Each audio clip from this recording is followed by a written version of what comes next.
Wow, that's really cool. Midjourney have done another upgrade, and we're on Midjourney 5.2. And I've got to say, this upgrade is really cool and really useful, and is going to give you much more control over the images you created. So without further ado, let's check out the update.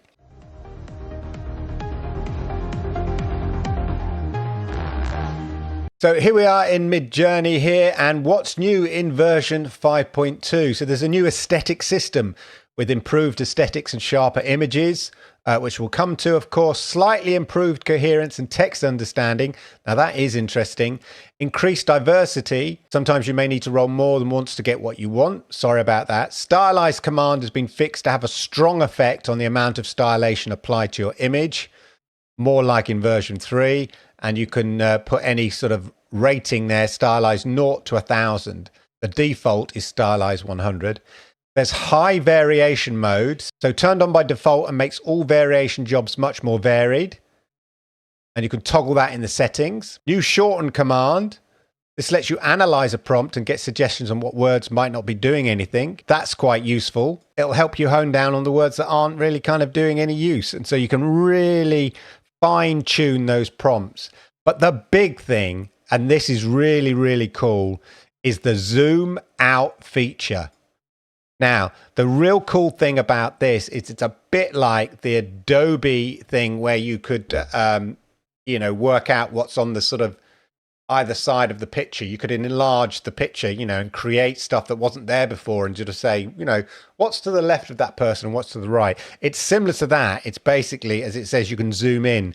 And this allows you to zoom into existing pictures. So if you've ever created a picture and you thought, oh, that'd be great, but it's in the wrong aspect ratio, you can change it and it will create the area around that picture for a new aspect ratio. And you'll see what I mean. So there's zoom out 1.5, zoom out 2, and as I said, the option to kind of change the aspect ratio. You can zoom out specifically from a square picture and turn it into, say, a 16:9. If you have a square picture and you think, oh, that'd be good as a thumbnail, but I need a 16:9 thumbnail, this will do it. Really cool. Make square, and as I say, custom zoom. That's the ability to change the aspect ratio on your target. So there we go. Things may change in the coming weeks without notice and all of that. Now, the great thing about this is this will also apply, this effect will apply, you can apply it to old pictures that you've done that are already in Zoom. So you might have done a picture, in Zoom previously. You can apply this. So this doesn't just apply to brand new pictures that you've created in version 5.2. And that is really cool, because there are some pictures I created and I really liked, and I forgot to put aspect ratio 16:9. I can go back and it will create a 16:9 aspect of that picture. Anyway, without further ado, let's go to my own private server. Here's a couple of examples I've been experimenting with. So I did this picture earlier here, kind of stylized, highly detailed close-up portrait of a beautiful man. Thank you very much. In his 30s, with shaved bald head, short, neat, trimmed beard, glasses, moody punk style by Ate Gallian, by Greg Rutowski, Greg Tocchini, James Gilliard, Joe Fenton, blah, blah, blah. So I borrowed this. This is not one of my prompts. I borrowed the prompt from someone else and adapted it to try to create an artistic image of myself. I don't know. How's it worked? How's that work? Similar? You be the judge. Anyway, so this is a beautiful picture, but maybe I want this picture in a 16:9 aspect ratio, or maybe I want to zoom in or zoom out. So all you need to do is here, I can zoom out ×2 or zoom out 1.5. So let's try it. Okay, that's going to create that picture down here. So it's doing here. It remembers the prompt and it's working on it now.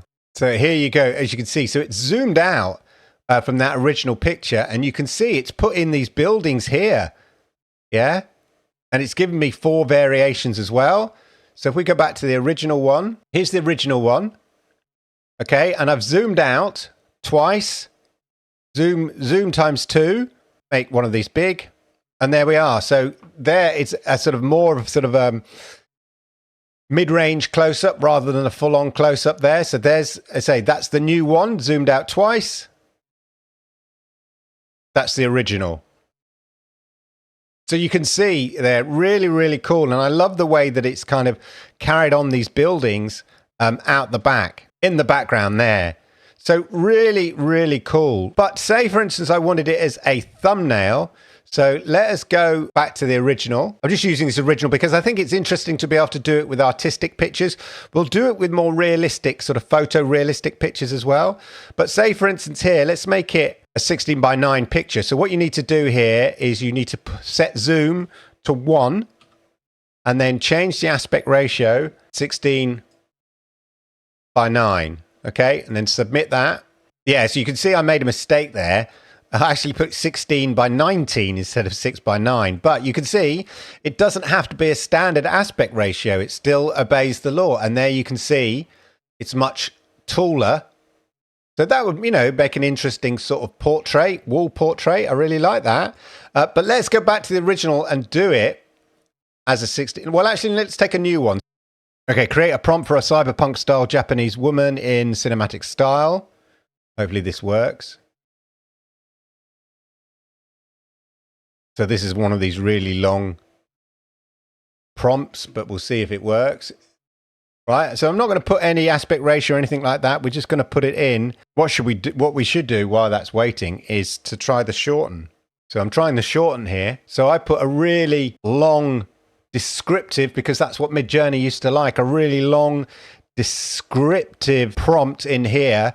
And it's just gone and analyzed the important tokens. Neon lit, rain-soaked metropolis, futuristic Tokyo, captivating cyberpunk style, Japanese woman emerges from the shadows, sleek, form-fitting leather outfit.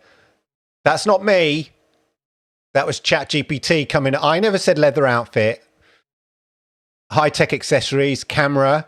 And look, it's crossed out here all this extra nonsense that I taught ChatGPT to do. It's cut out. So that's really useful. So, and then it gives you options. Here, shortened options. That's really cool. So you can get really vivid descriptions from, say, ChatGPT if you've trained it in the old way of using kind of long, descriptive, natural language. And it will advise you on these shortened prompts just by putting in / shorten and then the prompt. So we should try one of those. Let's just take this one while that's going. And we'll see what difference we get. Imagine, and I'm going to put the shortened prompt down. Meanwhile, let's have a look at this one. Wow, I'm loving this. Look at her hair. Loving that hairstyle. Really cool. Oh, that's nice. Almost samurai there. Let's have it open in the browser. Yeah, I like the hair there. This is nice. I like the writing behind. So let's go for let's just go upscale 4 and upscale 3. Okay. And why don't we do some very strong? So just click on that. And it's going to give us some very strong. So now it's doing variations. Meanwhile, and this is the other one. So we've got very strong on this one with this also, sort of futuristic gladiatorial kind of armor, almost sort of samurai type armor style outfit there. And this is more sort of conventional PVC leather outfit. Let's do very subtle on that one. This one was the shortened prompt that we were given. Rain-soaked Tokyo cyberpunk. I love that. This kind of wet look. Let's upscale 4. Meanwhile, these are the variations. So this was a strong variation. And you can see she's looking at different angles. So this was the one with the samurai style armor outfit. Looks like she's got a neon cyberpunk arm there. And so you can see, look, they're facing different ways. So much stronger variation. Whereas the subtle variation here, you'll see here, she's The character is still facing the same way. So it's much more, the changes are much more subtle. She's got a tattoo on her head. Yeah, so they haven't really changed the body pose. So that's a subtle change.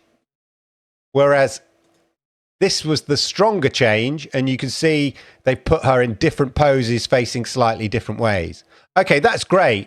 Let us go. I really love this. I'm going to challenge it now. So let us go custom. Let's zoom out 1.5 and see what we get. So we should get more of the surrounding here. We've got much more going on at the sides and above our head. You'll see here the sort of the top of the roof. Yeah, so there's the original one. Open that in a browser. There's the original one. And there's zoomed out. Original. And you can see, especially in this one, you see much more going out. But it's still kept the style. Okay, that's really, but I think what we really need is a thumbnail. So let's make one of these a thumbnail. What's the most striking one? Let's check these out a minute, these variations. I'm going, bit of flesh, always good for a thumbnail. The expression is sort of side. Yeah. Let's go 2. Don't judge me. Let's go. We're going to upscale 2. Right, now this time we're going to do a custom zoom. Get it right this time. So you go in, you change the zoom to 1 and the aspect ratio 16 by 9. Make sure I got it right that time. Submit. Okay, so now it's got to do a bit more work. Yeah, it's got to kind of do what you can do in Adobe Photoshop with the kind of photo extend bit. But they say this is really, I'm really enjoying this tool, and especially the fact that you can apply it to older pictures you've created in Midjourney. Let's see what we've got here. These are looking really great. So we've taken one of these original pictures that was a square picture, and now we've made it into a 16 by 9 picture. Wow, really cool. Which one do we go for? Look, you see the writing as well. So see what they said about the writing. That looks like clear ANCE. I can read that there. And it's got nice sort of out of focus bokeh effect or bokeh effect going on. I think, which is the one? Hard, isn't it? Let's go, let's upscale 1. I think this might be the thumbnail. So if you clicked on this, well done. And there we go. Look at that. Really, really cool. As I said, none of this was originally created in my original prompt. This has all been created after I'd made the picture. So as you can see, really, really cool. Basically from this to this. Yeah, so I'm really, really happy with that. As you can see, so there we go. That's a quick run through Midjourney version 5.2 and the changes, which I think are some of the best changes that they've done, because it allows you to make changes to existing images, which was always a bit, difficult. It's always hard to recreate an image that you've done before. That's the nature of Midjourney. It's never going to do an identical image. And so you create an image and then you realize, oh, I've done it in the wrong aspect ratio, or you want to see it in a different aspect ratio. And it doesn't have to be standard aspect ratios. I could make this 21 by 9, or as you saw, I make a mistake and do it 16 by 9. But that's the beauty. And it does a really, really good job. Not only has it recreated the background and the scenery, it's maintained that out of focus bokeh background effect. You can see the spelling here seems a bit more sensible. So that notion that the words come out a bit better is true.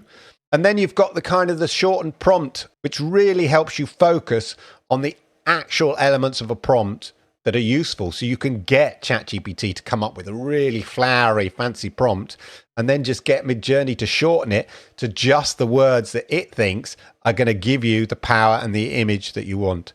So there you go. I hope you found that useful. I hope you found it interesting. If you did, then please hit the likes, because I like it, YouTube likes it, and it helps people like you, just like you. Yeah. And we want people like you to watch this kind of stuff. It helps people like you find content like this. And if you are new here, arigato gozaimasu, please hit that subscribe button, toggle that notification bell, and that way you'll know when I go live with content just like this. And if you want to see more content just like this, why don't you check out the videos right here? These ones here. I think you'll like them. The ones over here. They're good. Thanks for watching.